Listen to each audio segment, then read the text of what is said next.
Copyright disclaimer under Section 107 of the Copyright Act 1976. Allowance is made for fair use for purposes such as criticism, comment, news reporting, scholarship, and research. Fair use is a use permitted by copyright statute that might otherwise be infringing. Nonprofit, educational, or personal use tips the balance in favor of fair use. Thank you. Now enjoy the show. Hey everybody, thanks for tuning in to another episode of RAERAEs Review. I'm going to be talking about the EQUALIZER on CBS. Y'all been watching? I love this show. One of my favorite artists of all time is Queen Latifah, aka Dana Owens' child. I wonder, did she change her name when she got married? Well, anywho, she ain't that, she private, so no telling, could be anything. Anyway, Dana Owens, aka Queen Latifah, the Equalizer on CBS. I love this show. This is just so cool. It comes from it's a play on from the movies The Equalizer with Denzel Washington. His last name is McCall, like hers. I wonder if they are related because season 1, there was no indication that they were. And if there was, let me know. But I don't recall that there was an indication that they were related. That's going to be interesting, y'all. It's going to be interesting to find out if at all those two paths run across each other in one of these episodes. Now, Equalizer 3 just came out. That was really good. Took place over there. What country was that in? Turkey, Hungary, Italy, France, somewhere over there in the Eastern Hemisphere, child. They be having a whole lot going on when they be filming espionage and operatives and stuff going on. It'd be good because they got all those different not caves, but the pathways are different than it is over here in America, over here in the Western civilization, all the rocks and it's just different over there and the landscaping of it all. Anywho, back to the Equalizer channel. Now this was pretty interesting, right? You know how they give you the basis of the show in the first 30 seconds. Pretty much this hacker, excuse me, is trying to write a program and he has a very limited amount of time to do it. And come to find out, it's a young man, possibly a little kid. That's just one of those smart kids that knows computers, born with a microchip in his brain. You know what I'm saying? Not literally, but figuratively, with how smart he is with the computer. And that pretty much is what it is. So pretty much they go back to a mission that Fisk and Harry was on. Then this was again the time when after Mel was, she went through what she went through and she was, rehabbing herself and just trying to get herself acclimated to society because, of what she went through. Now, child, what was interesting is how Fisk and Harry, now Harry was doing his doggone thing. I didn't know Harry was that astute with everything. So pretty much they went on the mission and come to find out it's linked to this current situation because Harry picked up on some type of internet program in the dark web sector of the World Wide Web. And he found that there's someone trying to create a program for some criminals. And within all of that, he's, trying to figure out who this person is, where is it from? And he's, just like how law enforcement has makeups on the types of crimes done by certain types of people. Well, the same thing with the computer world. There's certain types of things happening with, organized by certain demographic of people. And it's usually, white man trying to do some mess. I'm not trying to say nothing. It is what it is. Um, look, what we going through since November 5th, you would think that, there's some type of target on folks' back, but no. They just, have a certain demographic that they work with, and they know gets away with certain things, and it's always committing certain types of crimes. So, they have a profile on folks. So pretty much that's what it is, pretty much a profile. And they just pick up on it. So next we see D. She is in her senior year. And shout out to a subscriber who corrected me previously. I thought she was in her junior, maybe sophomore year, but she is definitely in her senior year. Thanks again to that subscriber. Appreciate you. Like I said, if I get something wrong, let me know, y'all. Hey, no hair off, no skin off my back. I'm just, that's a wrong analogy. I don't like that analogy. It's too. I'm not gonna say it no more. No problem. No issue with me. Because again, like I said, if I need to be corrected, no worries. Just let me know. I appreciate you. So yeah, she's trying to write an essay on her life, and each and every time she brings up to either Robert or Vi or her dad, just don't write about you getting arrested, because it's supposed to go into her college profile. So, they don't want to be, alluding to no mess. Anywho, I hope it doesn't bite her in the butt later, because, trying to hide stuff, it usually come out in the wash. Anywho, so Robin is trying to see Miles, and they make a date, but she sees that Marcus came into town unexpectedly. And I don't know if that date gonna happen, because she's really into. Now, I'm going to say this. His name is Marcus. First name is Marcus. I've been calling him Dante or Detective Dante, because Dante is his last name. Marcus Dante. So if I say Marcus or Detective Dante, you know who I'm talking about. And, that's the man that went on to California to do this big, undercover work. And after she poured out her heart, and she was like, oh, Lord, I gave all this man all I got. Now he gone. Anyway, so they tough occasion. Like I said, the last few episodes, they've been going back and forth with each other about cases, that she's working on and everything. And she's helped him and he's helped her. So now Harry finds a distress signal within the program that he's trying to infiltrate by the hacker. And pretty much he finds out that pretty much the hacker is a young kid, just trying to, make his way through. And then Mel is seeing a therapist, pretty much the same therapist who saw Robin and maybe somebody else. And she's that therapist that is known to um, operatives and things, and she has a more insight on how stressful it can be and how they can get over their fears of whatever. So pretty much Mel is hesitant in moving forward, because she's being pushed a little harder than she would have been than she would have expected by the therapist. But Queen Robin, of course, is just letting her know that that's to be expected, but you have to just, push through, and hopefully you don't quit. Ain't nothing worse than a quit than a try, right? So then Marcus pops up. He sees Robin first, comes to the bar where Mel is, and he lets her know that he's in town because his dad is really sick and he needs to see him before it's too late.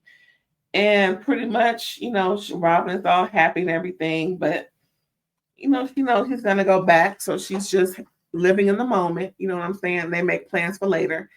And that's what Mel pretty much lets her know. Well, girl, he came to see you first before seeing his own daddy. That should mean something. But it really don't, because he's going back. he didn't say he was staying. He just came to visit. And it's just going to be the same thing. So, she's going to live in the moment, see what happens. So he visits his dad, and come to find out he got amnesia, child. And now he is amnesia. What? So that's a whole other issue. Can he move forward with the amnesia, make a new, or should he just leave his dad where he was, considering how much of him and his dad had a rocky past? Child, we gonna find out. So then Robin finds out from Harry that the person behind the hack, like I said, is a young guy just trying to make it, and he's sending out distress signals because apparently whatever he's doing for these criminals, they gonna send him to the upper room when they done. And then Fisk comes out of the darkness, surprises Robin because he and Harry are working on something from when they were doing their big one months ago, and this is a continuation of it. They're just trying to figure out who this guy is and what's going on because they need to find this program. This program can lead to worldwide destruction. Of course, they have put in 20 on 10. And so now everybody is just on alert. So as Fisk leaves out of the building, Mel sees them and she's like, "What the hell are you doing here?" So pretty much that gets her up and going to be a lot more astute into what's going on, and she wants to find out exactly because Fisk cannot be trusted. He does things differently, I should say, versus doing things carefully. And pretty much Mel is worried for Harry because, Harry ain't nobody to Fisk, pretty much. Fisk came out of the same grounds as Robin. That's how she knows Fisk, through Robin. So it was pretty interesting, pretty interesting. And then, of course, they pan to the hacker, and we find out for sure that he is running a program against his will, and his life is on the line, and he's supposed to get a bullet to his head once it's done. So now they go back to Robin and Harry, and they're making a game plan as well as Fisk on how to find this dude. Apparently, his name is Chaos, Chaos. That's written into the program some type of way. And, they're just trying to figure it out. So then Robin gets a text from Marcus. She goes to visit him in the hospital. And then that's when Miles like, "Okay, girl, you ready? I see you in 20. And she was like, "Oh, I can't make it. Something came up for work." And then he said, like it always does, "Take care. See you later." And she's like, "Oh, Lord, here we go." So pretty much she canceled on her ex-husband that she agrees to make date plans with for Marcus. So that tells you where her heart is at. Ain't that nothing? Then Mel confronts Harry about Fisk being there and pretty much joins Harry on the hunt for Chaos, going through his personals that Harry found out through the World Wide Web. And apparently there's some pharmacy that they pretty much found out that he's currently using based off of some condition he got. I don't know what's wrong with that boy. Anyway, so she's just helping him find them. And then Harry says, "We got to go get him. He knows where he's at." And he's like, "Are you coming?" She's like, "I don't think so." And then he said, "Okay, I'll take Robin." She's like, "Okay, I will watch from here. Just keep your phone on." So now we're about to find out what happened, right? Now here's where it gets really good. So Harry takes Robin to go find Chaos, right? And I think Fisk went too. So Mel watches from dispatch, and then she pretty much loses Harry a little bit on the phone. And then Mel starts to see that more people are coming, and she knows that they're going to need help and need backup. So then she's trying to reach Harry. That's not working. So she runs out to go help. She, got in her now, after speaking with the therapist, she tried to walk away from it. After talking with Robin, she's gained some momentum within herself. So she's coming back to herself before all of, the stuff that she went through, which enabled her to help them out on their quest for justice for people. And so she finally finds it in herself to get up and going, and she follows them to where they are, right? That's pretty cool. Pretty cool. It just takes a little something. So then she goes by that special drawer with that special gun in it that she always seems to have some type of mental breakdown, but she got over it, grabbed the gun, and now she's out the door to go help her man and her friends. Child, so pretty much they rescue the boy thanks to Mel, and then they go to the pier trying to find out about the exchange of the microchip that they're trying to get.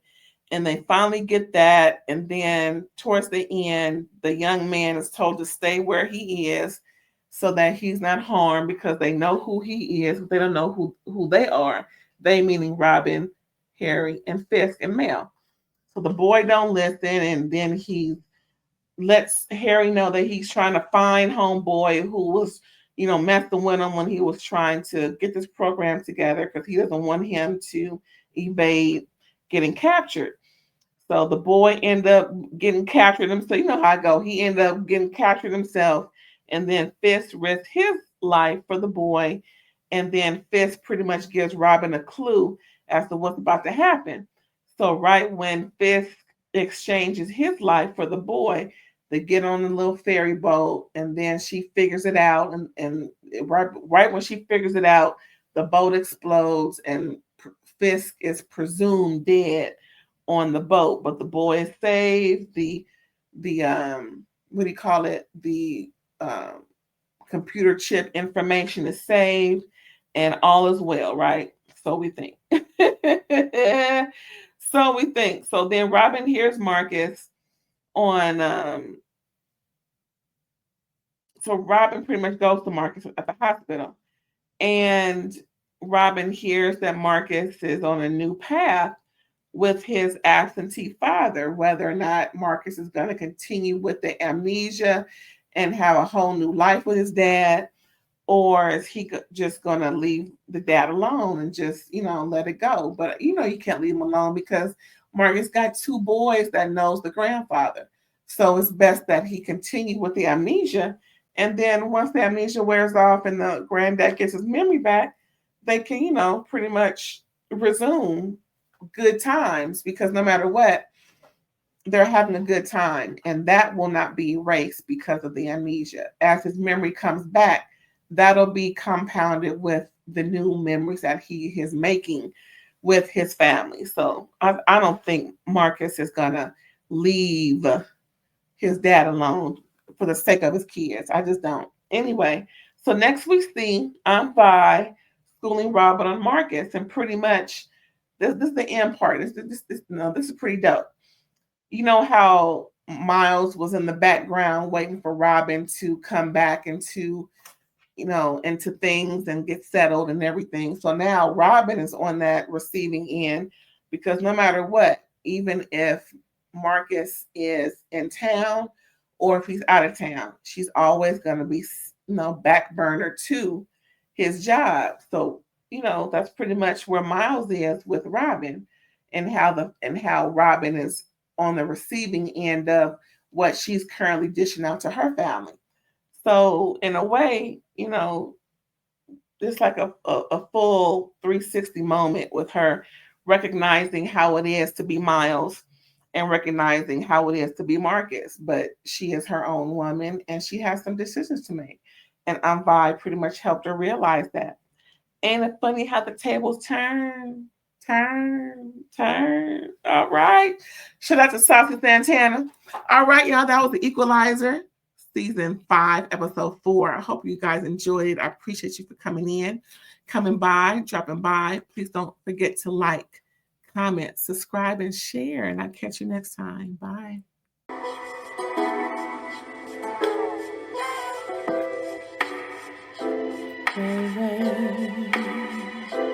All day.